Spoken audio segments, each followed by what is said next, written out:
other full moons this year?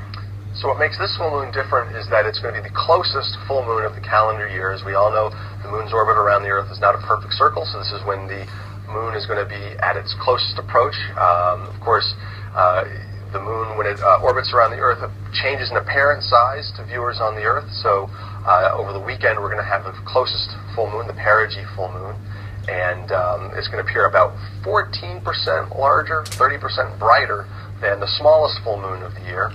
So it should be a noticeable difference for people who are used to looking at the moon. And this isn't the only supermoon of the year, right? Is this the closest? But it's because I think there was a supermoon last month, and I think there's supposed to be one coming up next month too. Yeah, the definition of supermoon has gotten a little muddied. This is the supermoon, the superest supermoon.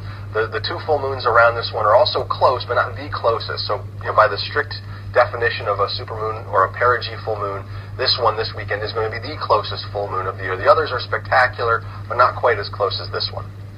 And so how close is that? How many more miles towards the Earth is? So it's a very subtle difference. It's only on the scale of a few, actually tens of kilometers closer than other full moons in the course of the year. Of course, the moon's orbit is actually pretty close to being a perfect circle, so it's not a tremendous difference. But again, for people who are trained at looking at the moon and look at the moon a lot, you might actually notice a difference. But of course, it's also just a wonderful time, if it's clear, to get out and look at the moon. So what can observers on the ground expect to see? I mean, do you have any tips or any times to go out during the night to be able to see the moon in all its glory? I think the best time to go out is right after sunset, when the moon is rising in the east. If you have a clear horizon, get out and check it out. It should be a great show. Of course, any time at night when the moon is high in the sky is a wonderful time as well. Right, and so the moon is actually kind of running up against the Perseid meteor shower this year. When does the moon set? Do you have any tips for people that might want to get a clear view of the meteor shower? Yeah, that's going to be tough. With the full moon being so bright, it's going to wash out some of the meteor shower. Unfortunately, because it is a full moon, it's going to be setting just about as when the sun is about to rise, so you're not going to have a lot of darkness. My suggestion would be to wait until potentially early next week as the Perseids start to tail off, possibly.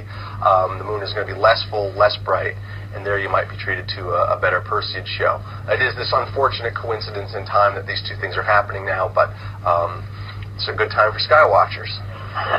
Great. And then, is there anything special or strange that happens during a supermoon? Are tidal forces any greater, or is it all kind of the same? Yeah, any effects on the Earth are so subtle, probably not even noticeable. Maybe the only effect of the supermoon is that the next morning a lot of people are going to be waking up with stiff necks, having spent so much time looking up into the sky. Apart from that, though, should be no noticeable effect. If nobody was aware of this, nobody looked at the moon, you wouldn't notice or feel any difference. Great.